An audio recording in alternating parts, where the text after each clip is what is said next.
This week we really need to get the Oldsmobile up and running and usable again, so that's what we're gonna strive for.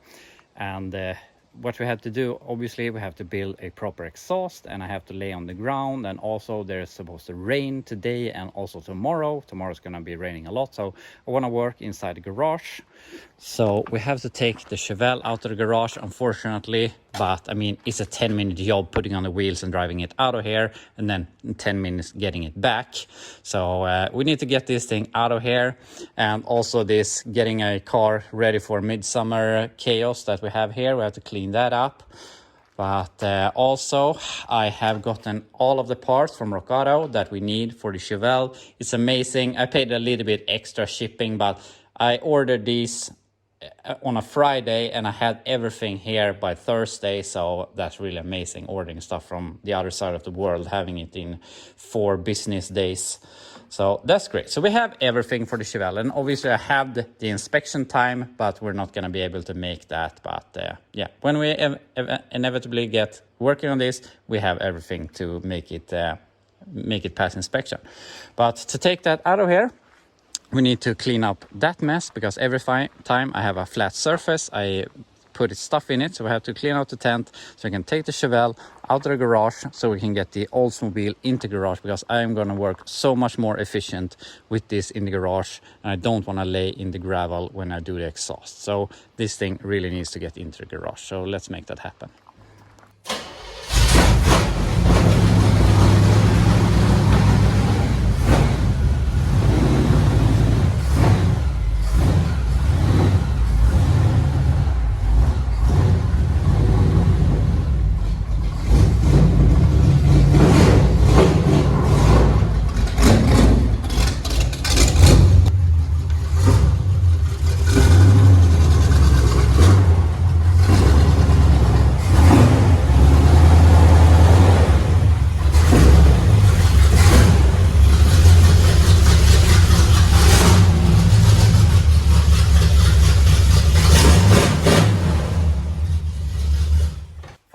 We have this thing in the garage, and it took a lot longer than I want to admit to clean up all my mess, but finally it's in here. As you can probably see, it has started raining, so it was great that we cleaned up the garage. I was hoping to get it in here before it started raining, so we didn't have to get wet, but yeah, here we are. So yeah, we just have to continue where we were last. I want to fix a proper exhaust. We have to change the carb, we have to fix the oil dipstick, and some other odds and ends that I glanced over last week when I was just trying to get this thing drivable. So yeah, let's start working. Now we have it up on jack stand, so now we're gonna decide how we're gonna do this exhaust. And in most cases I always do the same thing. I do an X-pipe exhaust with chambered mufflers, but on this thing I just wanted something else that I don't always do. So with that, I had these mufflers laying around that I got from a friend, these bullet style mufflers, but they were pretty loud, and I'm not sure that I want it that loud. I want it to be family friendly also, since we're going to be driving this a lot, hopefully. So yeah, I'm not really sure how I want to do that. But also I have these mufflers that is the other end of the spectrum. It feels like this might be too quiet, but I think this is a straight through muffler. We're going to remove these rear axle bends that we have, that we hopefully can use, and see if they are straight through, then we might use them. If they go a bunch of paths inside, then they will definitely be too quiet. So we'll see. And then we have the question is of how we want to do it here in the rear. We obviously already have dual tailpipes, even though it had a straight 6. And we have these 2-inch pipes here that goes together, and there's one pipe going over the rear axle. So I'm considering getting it over the rear axle in 2.5 inch, going down to 2 inch, and letting it just go out through these. And I mean, we have a 305 with like 150 horsepower. We can't strangle it too much. So I think that this tailpipe will be good enough, and also we give it a distinct sound. So yeah, I'm not really sure how we're gonna do this, but the exhaust needs to come out the back. That's the main thing. We don't need to have a super nice X-pipe exhaust that I have to build from scratch. We can try to do it as easy as possible so that we can start using the car again. I mean, that's the main goal here. So yeah, I'm gonna go ahead, take this apart, and then we can figure out how we're gonna solve this. I got this taken apart, and as I thought, they're straight through muffler. I call them straight through. I watched a lot of engine masters lately, and they call it a turbo muffler. So I'm not sure what is wrong and what is right. But I'm gonna go ahead, even though I feel a little bit weak, I'm gonna go ahead and go with these. As I said, I want this to be a family cruiser. I don't want it to be super loud. And since they are straight through, I don't think they're gonna kill too much of the engine. So yeah, we're gonna go with those. So we're gonna take this down, start measuring where we want the mufflers. And I also got some hangers, so we can start looking at that. And then we can get to the rear. I'm not really sure how I wanna go here, but I'm gonna cut it here somewhere so we can get that out of the way. And then later on we can think about if we want to redo this or if we can go with the 2-inch. But yeah, start fixing the front first. First part of the exhaust is tacked in place. We have it with hangers and everything. So this just needs to be welded all the way around. But now we have to start looking at the rear section. And I have a start here. I have these rear axle bends, but they don't fit at all as they never do. But yeah, we have to figure out this somehow. I have more of these bends, but I don't have 4 to make it all the way. So we have to figure out something. But yeah, I'm gonna solve this somehow. And after some fiddling back and forth, we have an exhaust going over the rear axle and all the way back. And I removed the original exhaust because it was just easier to remake it with the bends I had. So now we have a 2.5 inch all the way back, which is the better alternative. So that's great. So I also removed these from the old exhaust so we can put those on. Obviously we have to cut this. They're gonna be in here somewhere. So now we can just remove this, cut them, fully weld everything, and then we can put everything back together, be done with it, and do something more fun. But also I don't have hangers suitable for the rear here. We have a bracket over there. We don't have a bracket on that side. So I'm gonna buy some hangers so we can fix this. But for now, it can be with the steel wire here. So yeah, fix this so we can do something else later. And after a lot of welding, we have the exhaust all done all the way back. The only thing that is not done is the rear hangers, which I'm gonna buy tomorrow so that we can finish it off. But that we can do with the exhaust in place. So I'm really happy with that. That was the biggest project I felt that we had left. So of course I would like to start it now, but I took a call when I was doing the exhaust and I couldn't be grinding and welding. So during that call I removed the carburetor to get ahead. So yeah, we need to put on the carb, but we have some strange thing here. And I put on the spread bore to square bore adapter with some sealing, what is it called, gasket maker, which obviously isn't perfect, but it was leaking. But for some reason, some of the sealer here, gasket maker, has not dried fully, which might be because it got fuel on it when I put it together. But other than that, I don't know. Out here, it has cured good. So for now, or this time, we're gonna make our own gaskets. But we have a problem, and I don't know why, but someone has taken a grinder to these holes. And you can see here, we have a ditch going out here. So even though we make proper gaskets, this is never gonna be sealed up. So we need some gasket maker on this also.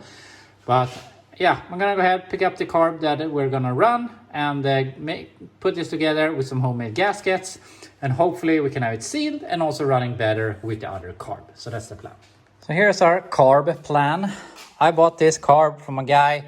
He said that it was rebuilt for some reason. It has ARP bolts holding the lid on, so if it would fly off for some reason. It's missing a screw to the choke butterfly, so that's not good. So we'll see, maybe remove the whole butterfly, or I can rob a screw from one of my other carburetors. But yeah, we're gonna run with that. And before we had this spread square bore adapter, which obviously is open. And I also had this that is closed off, and I'm not sure what is best, but I'm guessing that you get a more concrete vacuum signal to each of the ports in the carburetor. So yeah, I don't know, but I'm gonna run this. So also when I found this gasket, which obviously looks like crap, but it's a good template to make my own gasket because I don't have any gaskets. So we're gonna make one square bore, and then we have to obviously make one spread bore. So yeah, fix the gaskets, put them together with some gasket maker on that side, and yeah, hopefully we can get this sealed up, and hopefully that carb works. So I was doing the gaskets here, and I was just realized something. This is the 600 that we have on it, and if I do like this, the secondaries open manually. But if we do that on this carb, nothing happens. And I'm not really sure why that is, but if you look at this spring, it obviously looks weird. On this, it takes a hold on there and goes on this side, while on this it's like this. So it feels like this is not correct. And yeah, I'm losing my hope a little bit about this carb. I don't feel that confident in it anymore. So I have to see if I can make this work. Otherwise, I might rob a set of needles and put in this instead. But I also know that this was leaking out of one of the axles. So yeah, that's obviously not good. So we have to figure out something here. So I've done some more progress here. I got the adapter on the intake manifold, and as you can see, I have a thick bit of silicone there. And that is because I realized that the gasket I made, which was just making it as the other one was, I didn't really cover a vacuum port or vacuum. It was a shared vacuum split between all of these. And that one went too far here, but further than my gasket was. And I was already using some gasket sealer since obviously we had the damages in the manifold, so I just made another thick bead to cover that, so we won't have a leak there. But obviously that could have been partly our leak that we had before. But now I have to think about these carburetors, and I found another carburetor here that is one of my parts carbs. And I have taken this spring off of that, and this spring matches all of my other Edelbrocks, besides this one, which is the one that we have bought. And if we look, this one goes in left turns, while this and the other ones goes in right turns. So obviously this spring isn't working this correct way as the other springs does. So this one is not supposed to be on an Edelbrock carb. So that's weird, and also that doesn't give a lot of confidence to this carburetor, of course. I bought this from a person that bought it from another person, and it's supposed to be restored with new needles and whatnot. So yeah, I'm not sure what has happened to this, and obviously it's said that this had been ultrasonic cleaned, but I mean, it's very obvious that there is something else going on with the housing, and we can see the lid and the housing doesn't have the same the surface, what is called surface texture. It's the wrong word, but you get my point. So I think this is a mismatch carb of different parts that someone has built together, which obviously could work, but yeah. Also, it would be a lot harder to work on with these stupid ARP bolts, because it's hard to find a socket for them, instead of the older ones that has the flat screwdriver bolt, and the newer ones that has Torx, which I prefer. So yeah, we'll see. But I'm gonna try and put it together with this spring. Hopefully it will work, but yeah, maybe we have to look for another carb or something, or build something together. I have a lot of carbs, but yeah, we have to figure something out. But I'm gonna see if we can make this work with this spring. Got the spring in place, and now this works as intended.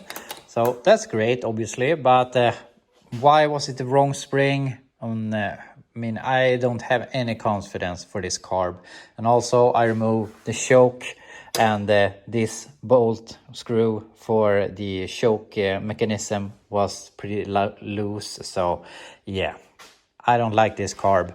And I tightened some of these, and the other ones were super tight. So yeah, I really hope this works, but I think I'm gonna go ahead, maybe pay up a little extra to buy a couple of years old Edelbrock to have one that I know works really good. I can have it in the trunk. I mean, it's a 15-minute swap max to change from one Edelbrock to another. So yeah, I probably end up doing that.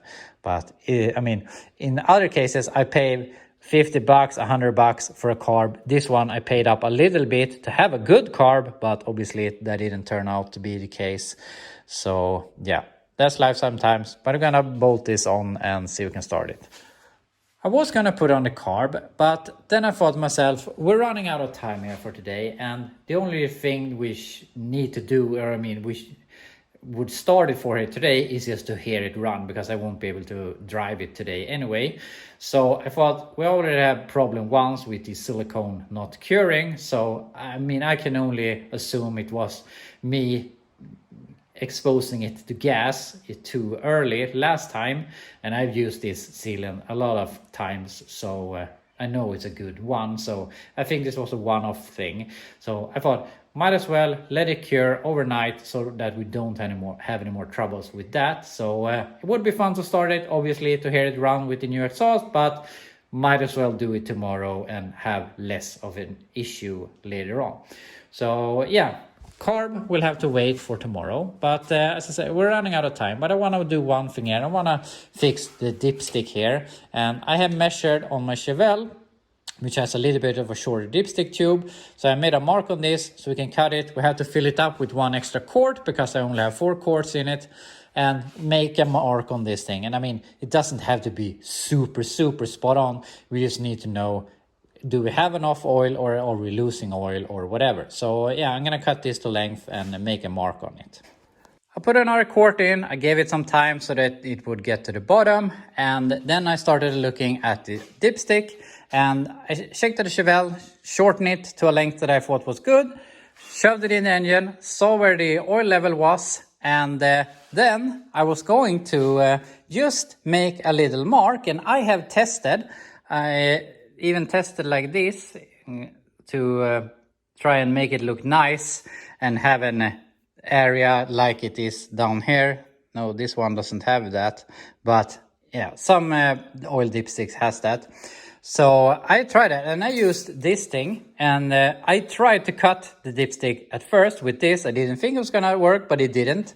And then I used that to make these marks, and then I was just gonna make a mark with my pliers to know where the oil level was when we know that it had oil in the engine, and I managed to cut it. I didn't even try hard, but I cut the dipstick. So now this thing is exactly as long as where the oil level is supposed to be, which means that this thing is basically useless. And I don't have much time here, or I don't have any more time here today. So yeah, this is how it was supposed to be. But this thing that I cut off is long enough to be able to be the oil dipstick. So maybe we can figure out how this thing is attached in here and change it out for this thing, or we can weld it or whatever. But for today, I won't be able to fix the dipstick, unfortunately. But yeah, that's how it is sometimes. But it almost feels that we haven't made any progress here today, but we have fixed the exhaust, which was a really big part of this. So hopefully tomorrow we can get around doing all the last stuff. I also have the thing for the turn signal switch, so that we can get all of the lights working. So yeah, hopefully we will have everything done by tomorrow, but we'll see. But yeah, that will be all here for today, and I'll be back to you tomorrow to see if we can fix all the rest of the stuff.